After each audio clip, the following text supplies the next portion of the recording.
giving me the opportunity to be here today. For me, it's a privilege to know everybody and here and to see your heart, like so many people with this is the heart of this organization. I was born and raised in the Dominican Republic. My dad, pastor, my mom, my two sisters. The house that I was born was particular.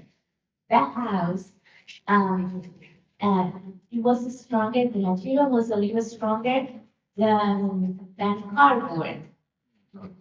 But every time it was raining, my mom has to put plastic bags everywhere so the water won't get into our house. But my dad always says God is faithful, and everything you ask him in prayer, he will answer it. That was like his main statement. God is faithful. Everything you ask in prayer, he will answer it. So even on that statement, I remember when I was about 8 years old, I wanted to have the hush puppy shoes to go to school. And I don't know why I wanted hush puppy shoes, but I wanted. And I remember that I asked my parents for it. And my parents said, why don't you pray? So I went to my room and prayed. And that year, there were some missionaries that came to the country. And that lady named Yvette, she took me to the store and she said, you get to choose any shoes you want. I said, Yvette, I was like, yeah. So I picked my husband. I was very excited and happy. And I got home very, very happy with my shoes. And I told my Mom, I got my husband. My mom said, do you say thank you? I said, of course I say thank you. She said, you say thank you to God? I was like, "Hmm." He says, yeah, because he was the one who touches your heart to send you the shoes. So I saw how it works, the math. And next year, I want to get a Christmas gift. So I did the same thing. I was like, okay, I'm going to pray. He will touch someone, and I'm going to get my present right. There was not extra money in my house for us to have Christmas gifts or new toothbrushes every 6 months. Here in the US, I even have the ones that don't. Back in the yard, my mom, my mom has to like put it in boiled water every once in a while. Like it was hard to have extra things for the hair, extra socks, extra things. It was very hard. My dad has to have 2 jobs in order to sustain the church in our home. So after the same thing, I went to pray and I said, dear God, this year I want to get a Christmas gift, but I want to feel that it's something that comes from you. So Christmas arrived, and I did not get my gift. But in January 6th, we were celebrating the Kids' Day, El Día del Niño. And every year in my church, we were celebrating with the Papa Show. They would tell us a story about Jesus. And at the end, all of the kids we will get soda and cake. So that was very excited for us. We will get a piece of cake and soda at the end, so we were excited every year. That year, they have a lot of these shoeboxes on the altar. And they said, before they pass around the shoeboxes, they said, someone especially made this gift for you. So when you pick your gift, you cannot change it with anyone. Because that one was your gift. I was like, someone.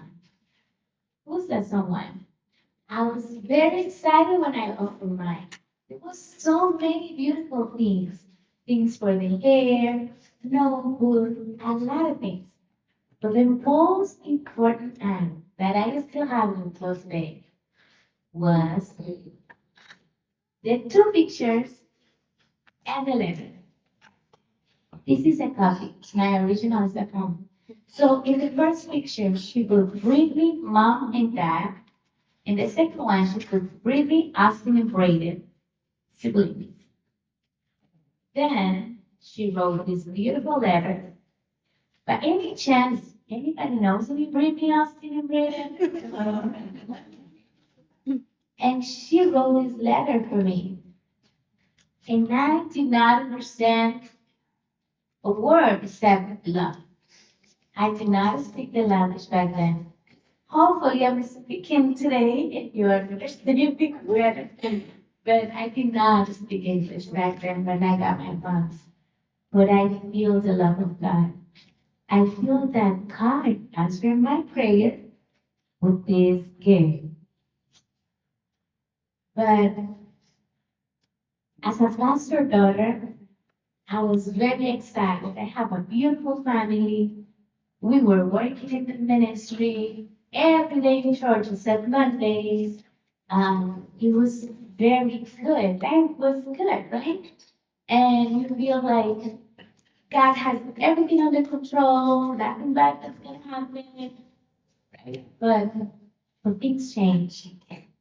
And one day I got a training that I supposed to go in Punta Cana. That's another city in the Dominican Republic. It's very well known for the tourists and the beautiful places for vacation. So my dad, my mom, my two sisters, myself, we get into the car and we went to Punta Cana that Sunday. Um, when we were in a way, I remember that we were singing. My dad was telling us a lot of advices. We got to the city. They drove me, and my mom told me three things that I want to share with you today. She said, "Anna, do not open the door to anyone you don't know. Don't walk at nighttime by yourself, and don't ever compromise your principles and your values." And then she gave me a notebook for decisions. And then they left. They went to drop my middle sister in another city named Santiago in the Dominican Republic. So they dropped her, and then they went back home. So on the way, my mom called me and says, "Hey Anna, we almost there.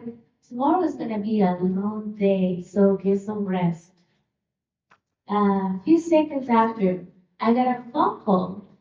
And this man was a police guy and says, "Hey, do you know this family? They got involved into an accident. We're gonna take them to the hospital." So when I was at the hotel, I didn't have anything to say. And always my mom used to say, if you don't have nothing positive to say, positive, just to say it. So I got into my knees and I started saying, "Thank you, Jesus. Thank you, Jesus. Thank you, Jesus. Gracias, Señor." That was the only word that came out in my mouth. And I went to the lobby of the hotel and I said, "Hey, I need to get to this city." Um, there were some musicians in the lobby that was overhearing my conversation with the receptionist. And they says, "Hey, we're gonna go to the next city so we can take you." It was 10 p.m. on a Sunday.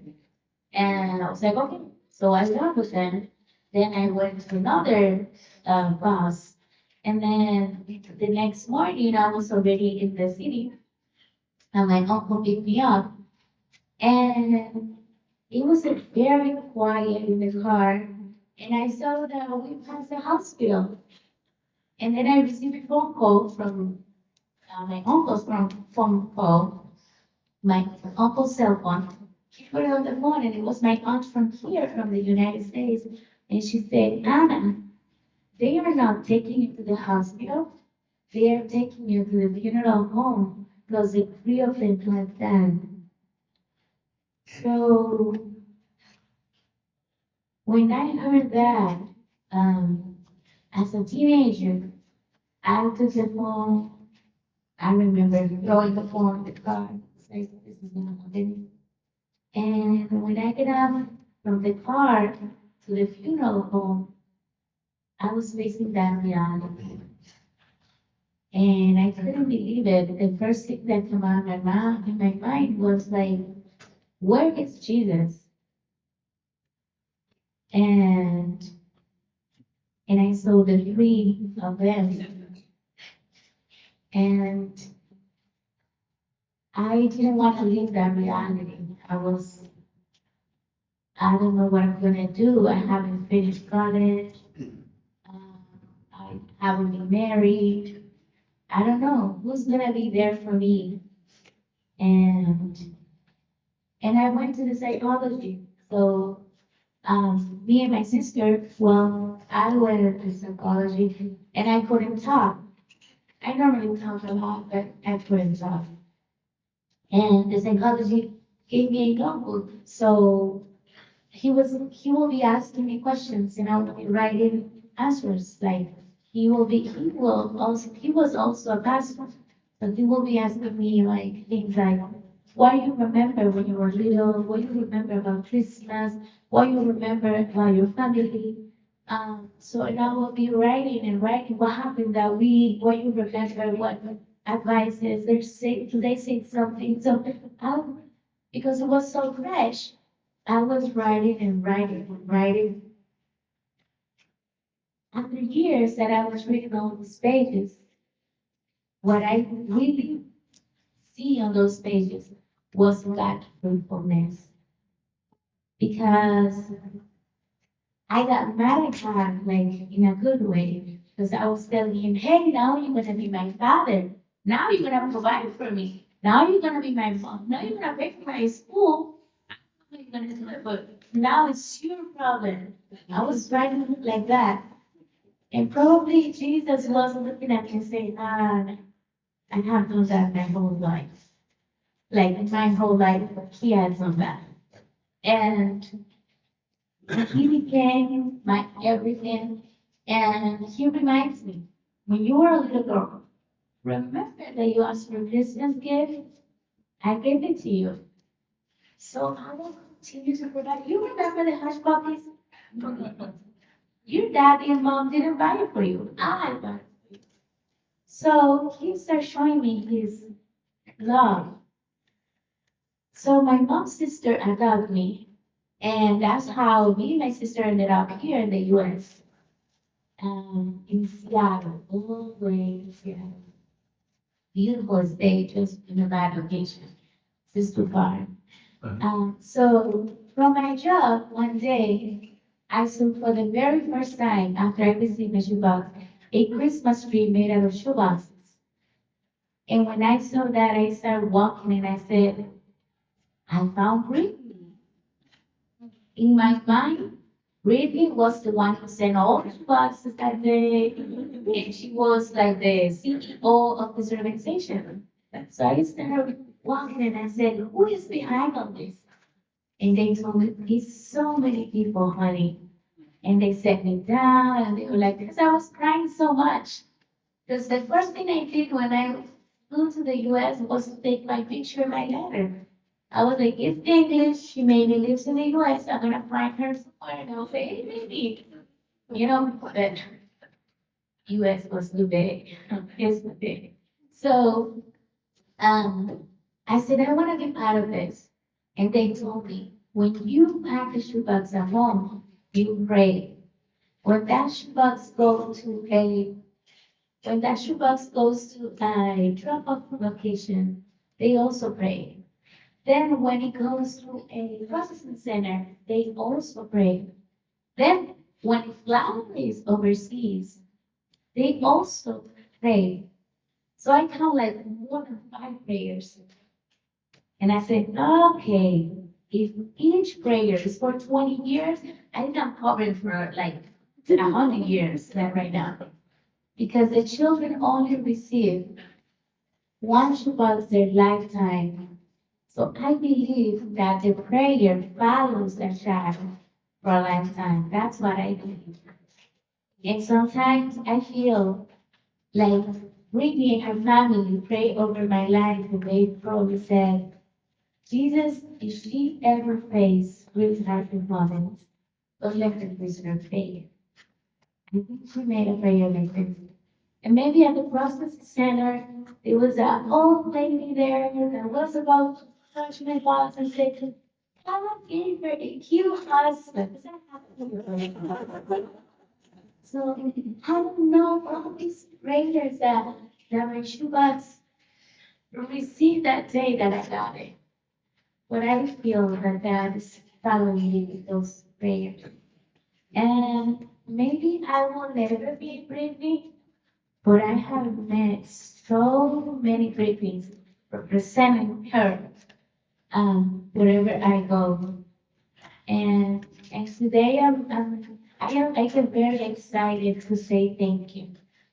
Thank you because the work you do, the shoeboxes you pack, um, the items that you go probably far away and bring them on.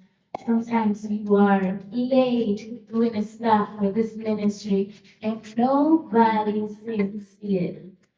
God is seeing. God is looking at it. God sees it. Sees it. He is looking at what you do and he's worthy. Because one day in heaven, there will be many children that will say, hey, because of you, I met the Lord. And some others, like me, probably will say, hey, because the answer to my prayer,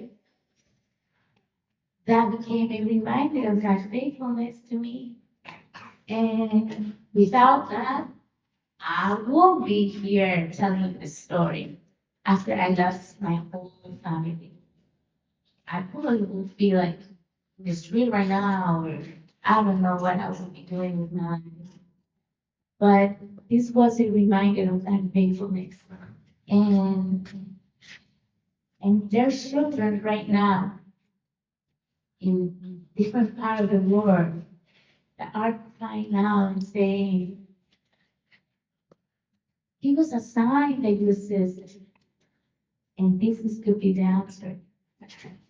So thank you for what you thank you for the sacrifice you did, even coming today and leaving a lot of things that you have to do to be here and be part of the ministry. I recommend you full time. I recommend you, I don't know if you say full time, but I recommend you 100% to be part of this. This is a beautiful way to do missions because there's more than 150 countries that you and I cannot go, so the message of the gospel is going through a beautiful and fun way for those children. So thank you for having me here.